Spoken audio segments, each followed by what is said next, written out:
This call is now being recorded. Okay, bismillahirrahmanirrahim. Assalamualaikum warahmatullahi wabarakatuh. Waalaikumsalam warahmatullahi. Okey, baik. Jadi hari ni cikgu nak sambung bab 4, ya. Bab 4 ingat lagi tak yang kita belajar tindak balas cepat, tindak balas lambat. Ingat lagi tak yang tu? Tindak balas cepat, tindak balas lambat. Contoh tindak balas cepat apa dia? Tak ingat tu. Okey.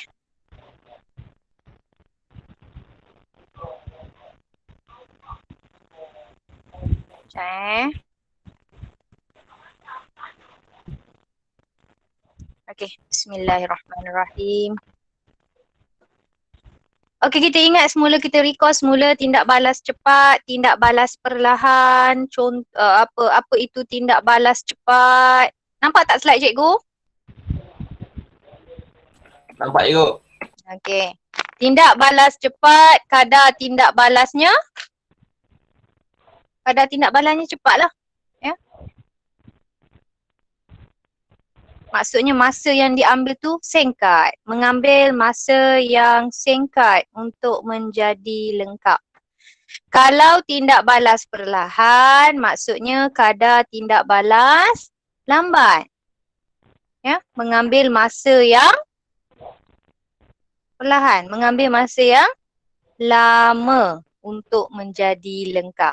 Sampai sini boleh tak?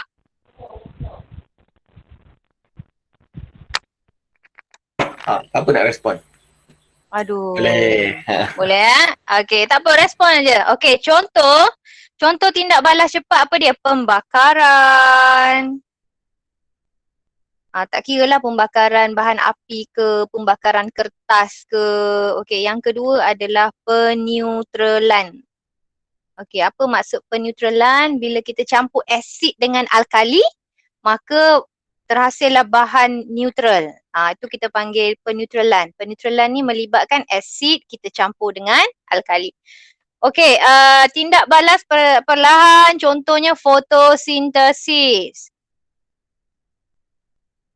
Fotosintesis, proses pereputan, ya, mengambil masa yang lama. Pereputan, satu lagi pengaratan, ya.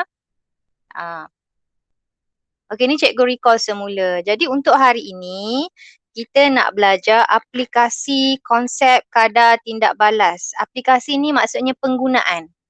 Penggunaan sehari-hari kita berkenaan dengan konsep kadar tindak balas. Okey, kita tengok dalam kehidupan kita seharian. Contoh, rumah kita ada peti sejuk kan? Kenapa kita guna peti sejuk? Peti sejuk. Bagi sejuk lah, cikgu. Bagi sejuk. Kenapa nak bagi sejuk? Kenapa daging ikan tu semua nak kena letak dalam peti sejuk? Dia tahan lama. Tahan lama supaya tidak rosak. Lepas itu pembiakan mikroorganisma dalam tu perlahan. Ya. Jadi bila perlahan makanan tak lambat rosak. Ya. Okey, peti sejuk menurunkan suhu makanan dan minuman agar makanan dan minuman tahan lebih lama. Inilah aplikasi konsep kadar tindak balas. Ya. Kita turunkan suhu makanan agar makanan dan minuman tahan lebih lama. Boleh simpan dalam almari baju tak? Makanan dan minuman? Tak boleh. Kenapa ya? Nanti daging, ikan. Cepat rosak kan, sebab suhu dalam almari baju kita, suhu bilik. Suhu bilik ni suhu yang dapat mengaktifkan pembiakan mikroorganisma. Jadi makanan lebih cepat rosak. Okey, ni gambar apa ni?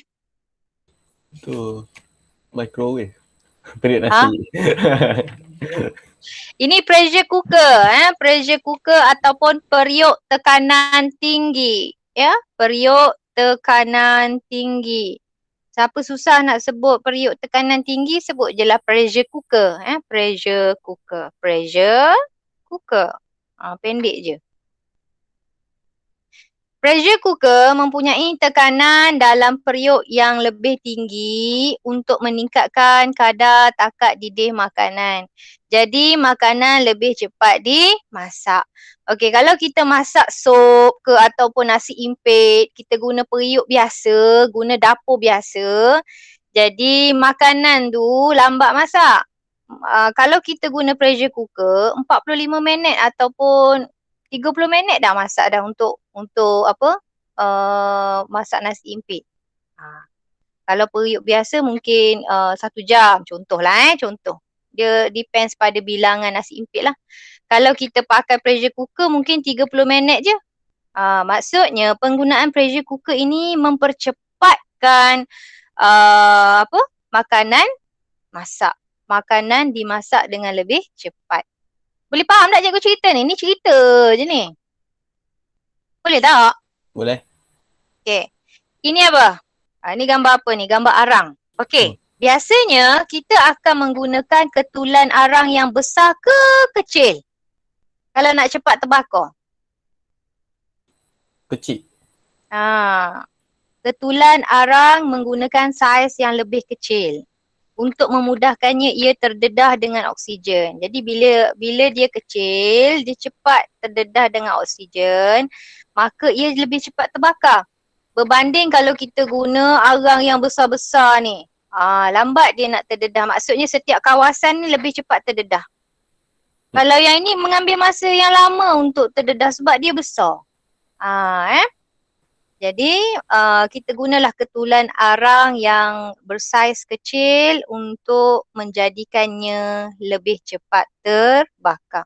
Ini dalam kehidupan kita sehari-hari. Kita guna peti sejuk, kita guna pressure cooker, kita guna ketulan arang yang kecil. Ini adalah aplikasi konsep kadar tindak balas. Okey, boleh? Boleh ingat peti sejuk, pressure cooker, ketulan arang kecil. Ini ada dalam buku teks rasanya. Surat apa itu?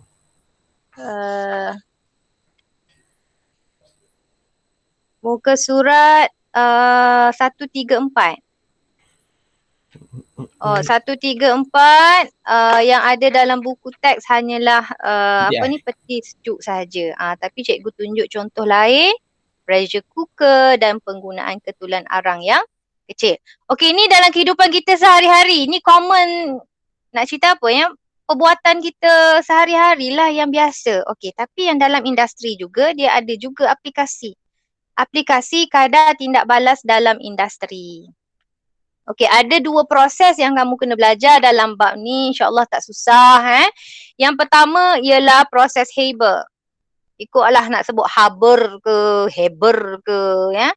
Proses Haber. Cuba buka mic semua sebut Haber. Haber. Alif? Haber. Alia? Tidak.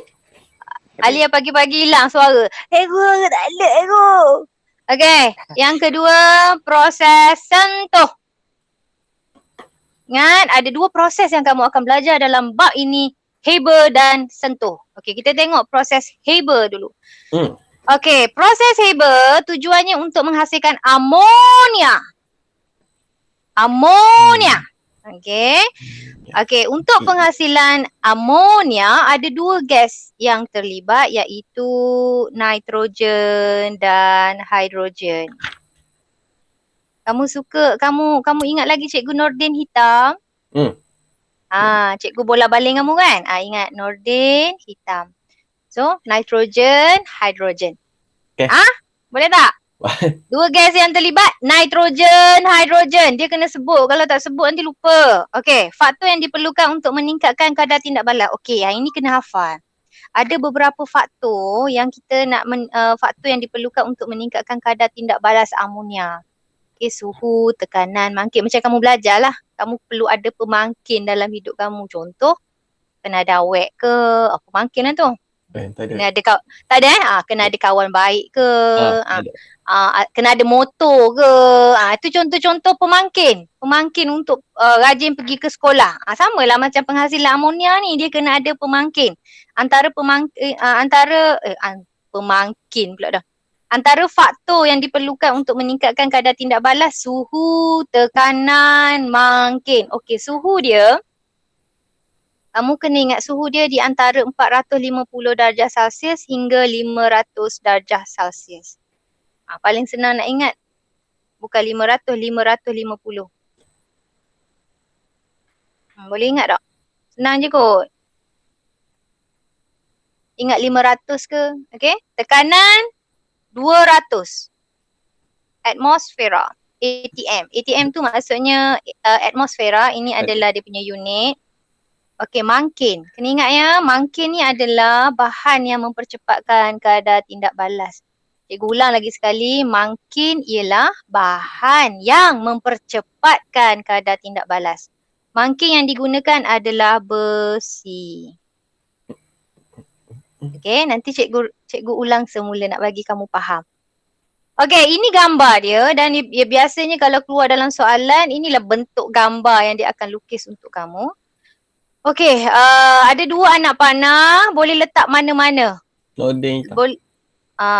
Boleh letak mana-mana, nitrogen dan hidrogen. Boleh letak di mana-mana. Hidrogen kat atas, nitrogen kat bawah ke, nitrogen kat atas, hidrogen kat bawah ke. Janji dua gas ni. Tak ada gas lain.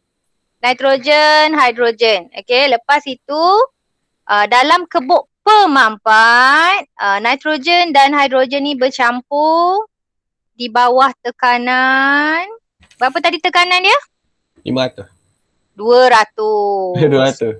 200 ATM. Okey, lepas itu dia akan masuk dalam kebuk penukar. Kebuk penukar ataupun kita panggil reaktor. 500. Ya, di mana suhunya pada 100 suhu Celsius. kita ambil lah 500 darjah Celsius. Lepas tu dia tambah apa? Dia tambah makin. Apa makin yang digunakan? Apa makin yang guna? Sebut besi. Okey. Lalu terhasillah amonia. Ni kita belajar nak buat amonia ni. Tapi tak boleh lah buat. Amonia tu apa kegunaan dia? Amonia tu siapa? Amonia tu Alif.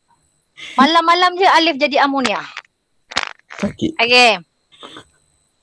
Baik, kita tengok. Dalam proses Haber, kamu kena tahu persamaan perkataan.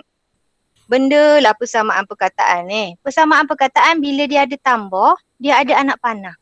Bila persamaan perkataan mesti ada simbol tambah, mesti ada simbol anak panah. Okey.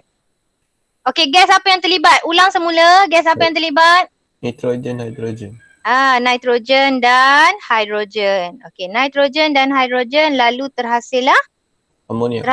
amonia. Macam ni je lah persamaan dia. Susah ke tak? Tak. Tak ingat Nordin hitam au. Kata. Amonia. Okey. Apa kegunaan amonia ni? Nak buat baja. Kena ingat, nak buat baja, nak buat cat, nak buat ejen pencuci, nak buat ejen penyejuk. Okey, boleh ingat tak? Ada 4 ni, ingat 2. At least 2 lah. Baja cat, baja cat, baja cat, baja cat. Okey? Okey, settle. Okey. Apa nama proses menghasilkan amonia? Ulang semula. Apa nama proses dia?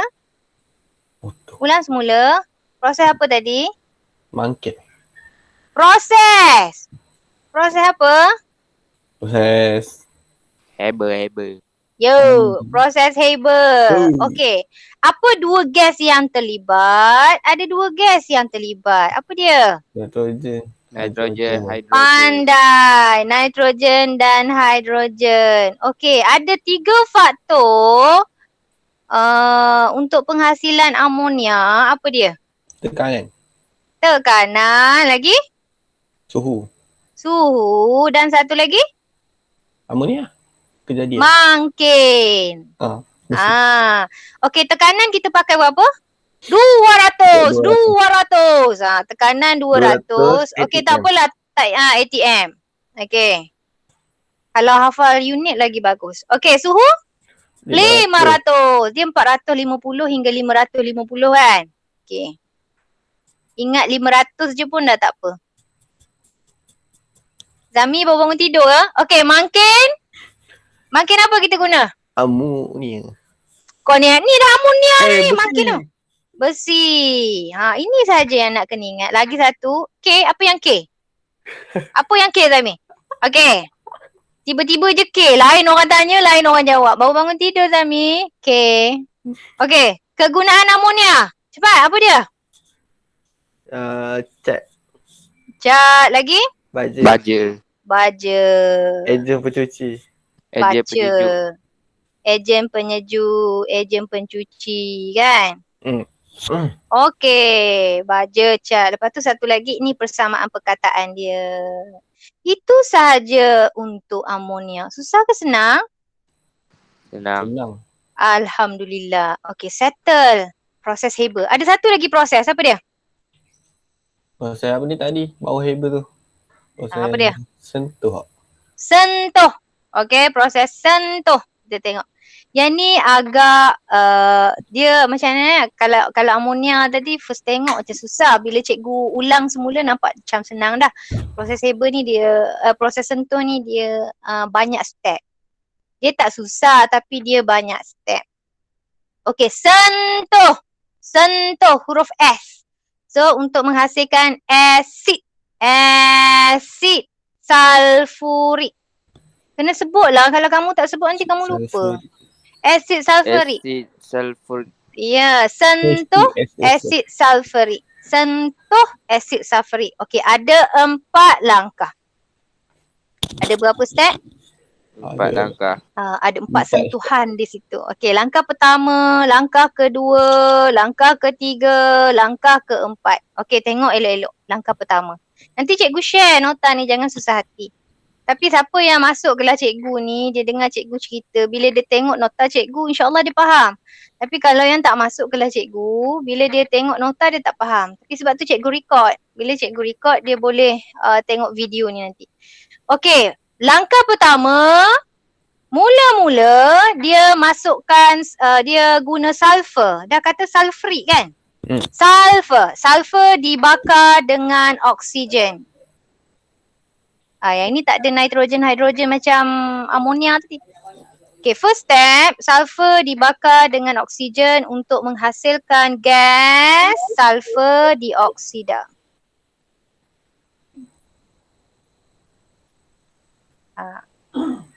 Okay, so hasil tindak balas dia apa ni? Apa hasil tindak balas dia ni? Ni hasil dia, apa nama hasil dia? Cuba sebutkan cikgu. Hasil dia? Ni asid sulfurik. Belum lagi. Betul? Gas sulfur dioksida lah. Faham tak? Sekarang ni sulfur dibakar dengan oksigen menghasilkan gas sulfur dioksida. So cikgu tanya hasil dia. Apa hasil dia? Hasil dia adalah gas sulfur dioksida. Okay, sampai sini boleh? Kurang-kurang sikit. Okey, macam ni. Langkah pertama, mula-mula kita guna sulfur. Sulfur kita bakar dengan oksigen, lalu terhasil. Dengar perkataan cikgu. Lalu terhasillah gas sulfur dioksida. So cikgu tanya, apakah bahan yang terhasil? Gas sulfur dioksida lah. Bahan yang terhasil. Ialah campuran sulfur dan oksigen. Okey, so persamaan perkataan dia.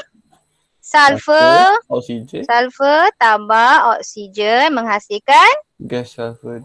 Yes. Gas sulfur dioksida. Tulis macam ni pun tak apa. Tak ada tulis gas pun tak apa. Sebab sulfur dioksida memang gas. Okey, ini baru langkah pertama. Okey, langkah yang kedua, kita ambil hasil ni tadi. Kita masukkan di sini. Okey, so langkah kedua, apa yang dibakar? Gas tadi? Sulfur dengan dioksida. Dibakar. Bila sebut dibakar maksudnya dia bakar dengan oksigen lah. Dibakar dengan oksigen. Okey. Dah dapat hasil sulfur dioksida. Bakar lagi sekali dengan oksigen.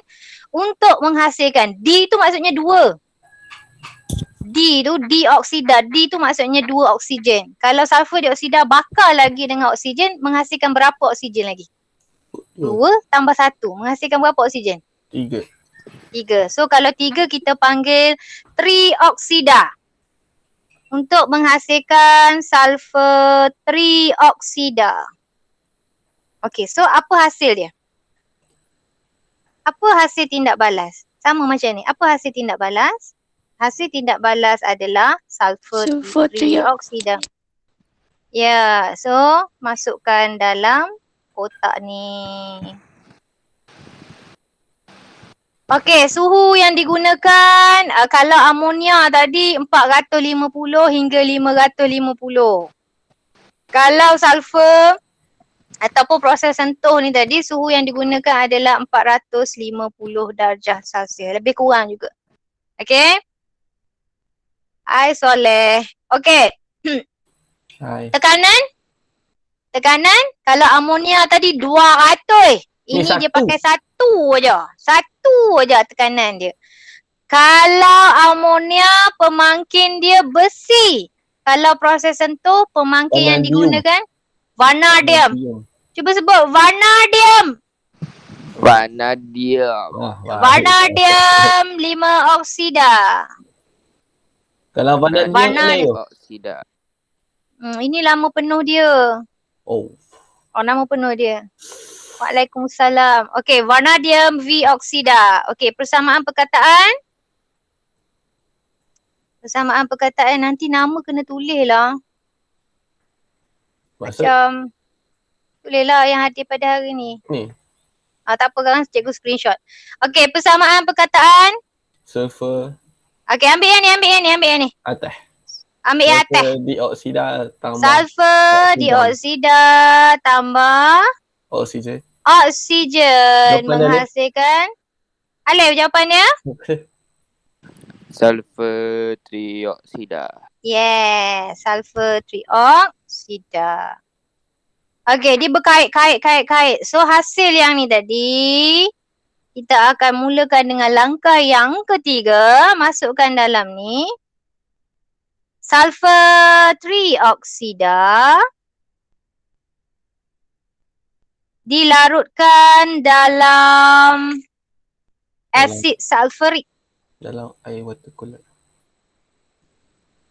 Untuk menghasilkan oleum. Tu yang susah sikit lah cikgu rasa step-step, nama nak ingat. Tapi tak apa ya. Untuk permulaan, kamu tengok dulu. Nanti next time cikgu akan bagi pengukuhan. Okey. So hasil dia apa dia? Hasil tindak balas dia apa? Oleum. So cikgu tulis dalam ni. Oleum. Okey. Persamaan perkataan. Bantu cikgu cepat. Sulfur dioksida asid sulfur. Sulfur trioksida tambah Asid sulfurik. asid sulfurik menghasilkan Zami. Oleum. Okey. Dan step yang keempat, apakah yang dicairkan? Ambil hasil akhir ni masuk dalam ni. Oleum dicairkan dengan oksigen untuk menghasilkan. Oleum dicairkan air. Oleum dicairkan dengan air. Kalau dibakar dengan oksigen. Okey, dibakar dengan oksigen, dicair dengan air. Okey. Untuk menghasilkan asid sulfurik. Asid sulfurik pekat. Oh, cikgu lupa nak tulis. Ni hasil oleum ni. So hasil dia apa? Oleum air. Asid sulfurik pekat. Dalam buku okay, tu asid sulfurik je. Tak apalah. Padam pekat ni. Tak ada masalah. Okey. Apa dia Alif? Tadi cikgu dengar. Oleum. Air. Tambah air. Menghasilkan asid sulfurik. Ada berapa step proses sentuh? 4. Ada 4 step. 4 step proses sentuh. Okey. Deh. Ini gambar dia. Boleh beza tak? Ni gambar untuk proses sentuh. Ini gambar untuk amonia. Ini gambar untuk amonia. Ini gambar untuk proses sentuh. Okey, mari kita tengok. Okey, mula-mula tadi dia pakai apa? Dia nak mula lagi langkah pertama tadi dia pakai apa? Pakai arang. Sulfur. Dia pakai sulfur. Lepas tu dia bakar dengan oksigen lah, udara kering. Arang nak tahu. Dia bakar. Cikgu buat tak dengar tadi. Okey, lepas tu menghasilkan sulfur dioksida. Okey, lepas tu bakar lagi dengan oksigen. Sulfur dioksida ditambah oksigen. Lepas tu Jadilah dalam trio. ni kita tambah apa? Vanadium. Mana dia V. dioksida. Oksigen. Ya, senang je nak oksida. Senang je nak ingat. Tengok ni. V. Ni pun V. V oksida. V oksida. V tu apa? V tu vanadium. Okey. Lepas tu bila dia dah tambah pemangkin, lalu terhasillah Asid sulfurik. sulfur trioksida. Belum lagi. Okey.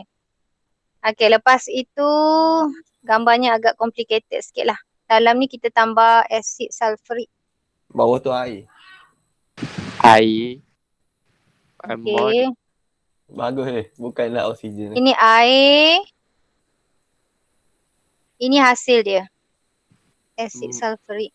Asid sulfurik pekat. Pekat. Oleum duduk mana? Oleum duduk di sini. Ni nampak ni. Oleum dicairkan dengan air. Lalu terhasillah asid sulfurik pekat. Okey. Yang ini apa? Hak ni gas. Gas buangan. Jangan ingat engkau je pandai buang gas. Benda ni pun pandai juga buang gas. Ni gas buangan. Bila nak Ada. buat Ni tak boleh buat ni. Eksperimen ni. Ini industri. Okey. Kegunaan asid sulfurik pekat apa dia? tak dia. Baja. Sama. Baja cat. Cat. Baja cat. Okey. Lepas tu racun perosak. Asid. Racun perosak ataupun sekarang ni istilah sains dia suka pakai pesticide. Pesticide. Penyuci. Dengar baik-baik. Bila cikgu sebut pesticide, maksudnya racun perosak. Satu lagi? Plastosin. Elektrolit dalam bateri kereta. Biasanya dia nak 4 ke 2 je. Biasanya at least kamu ingat 2 lah. At least kamu ingat 2. Dia bagi 4, kamu ingat 2. Paling senang ingat apa? Baja cat. Cuma kadang-kadang dalam kertas satu, dia bagi contoh lain. Contoh dia kata ni, okey, maklumat menunjukkan kegunaan sejenis bahan X. Elektrolit dalam kereta, racun perosak. Dia bagi 2 contoh. Kalau jawapan tersedia boleh ingat. Kalau nak tulis kosong tak ingat lah, tulis banyak. Kalau boleh ingat 2 lah. Baja cat. Satu lagi kalau ni, asid sulfurik ni kan dalam kereta tu kan, dalam bateri kereta. Siapa pernah tengok bateri kereta? Bateri kereta yang guna air tu kan. Okey, air tu kalau kena baju boleh reput. Kenapa boleh reput? Sebab asid. Dalam elektrolit, dalam bateri kereta tu ada elektrolit. Elektrolit tu ialah asid sulfurik pekat. Asid sulfurik, bukan asid sulfurik pekat, asid sulfurik. Okey. Cikgu ulang semula. Proses sentuh ada 4 langkah. Okey, sampai sini boleh? Okey, langkah pertama kita guna sulfur dulu. Sulfur dan oksigen. kita bakar dengan oksigen. Lalu terhasillah sulfur oksigen. Tidak. Okey, lepas tu kita ambil yang ni. Sulfur dioksida, langkah kedua. Sulfur dioksida, kita bakar lagi. Lalu terhasillah sulfur trioksida. Tri tu maksudnya 3. Trioksida. Okay, sampai sini boleh? Okey. Sulfur trioksida. Guna asid sulfurik. Kita tambah dengan asid sulfurik. Lalu terhasillah oleum. Okey, waktu ni kita tambah tak? Kita tambah apa? Tambah apa? Kita tambah oleum. tak pemangkin kat mana? Tak ada pemangkin dekat sini. Tak apa. Pemangkin kita guna dekat step 2. Pemangkin. Tak apa. Nanti cikgu tunjuk. Okey. Oleum, langkah keempat. Kita larutkan dengan air. Lalu terhasillah asid sulfurik. Asid sulfurik VV. Okey. masa bila kita pakai pemangkin, kita pakai kat bagus. sini. Kita pakai dekat step yang kedua. Apa nama pemangkin dia? VV oksida. VV oksida. Itu cara nak ingat lah. V tu apa? Vanadium. Vanadium. V oksida. Okey, tekanan dia berapa? Tekanan dia Satu saja. Okey, suhu dia berapa? Suhu 450. 450. Macam ini aja proses sentuh. Boleh tak? Kegunaan baja cat elektrolit dalam bateri. Senang kan? Senang kan? Senang. Okay, habislah ni. Habislah Google Meet kita berakhir di sini. Tapi sebelum tu cikgu nak snap gambar dulu. Snap gambar snap gambar. Snap gambar. Kat mana? Kat mana? Kat mana? Tiba-tiba tak tahu. Tiba-tiba tak macam tiba-tiba macam blur. Macam ni ke? Macam tu je. Tak. Okey, cikgu screenshot je.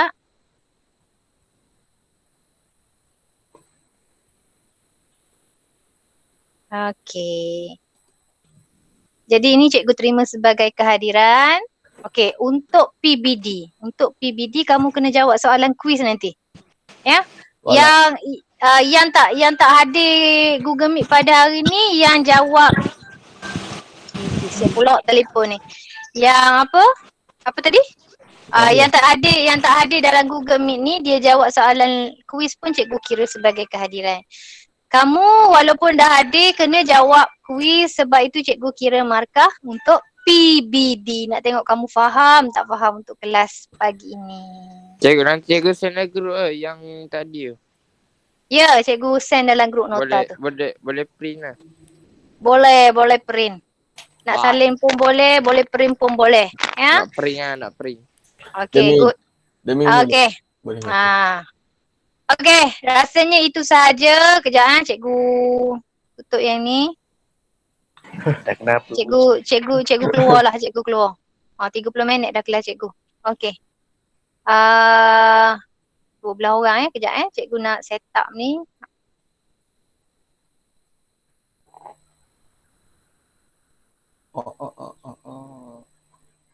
Okay. So 12 orang yang ada dalam video cikgu aja dah 2 kat situ. 1, 2 kat situ. Okay. 2 ke 3 cikgu? 5. 2 cikgu kat situ. Okay, baik. Itu sahaja. Nanti cikgu akan share video ini. Okay? Terima kasih semua. Okay, buka video. Memang cepat nak record ni. Zami tak kau laju. Alif? Tengah barai. Zami? Barai. Tak pakai Barai, baju. Tengah boroi. Barai. Okay. Mata bengkok. Barai. Okay, baik. Itu sahaja. Jumpa esok insyaAllah. Okay, terima kasih. Assalamualaikum. Terima kasih. Okay.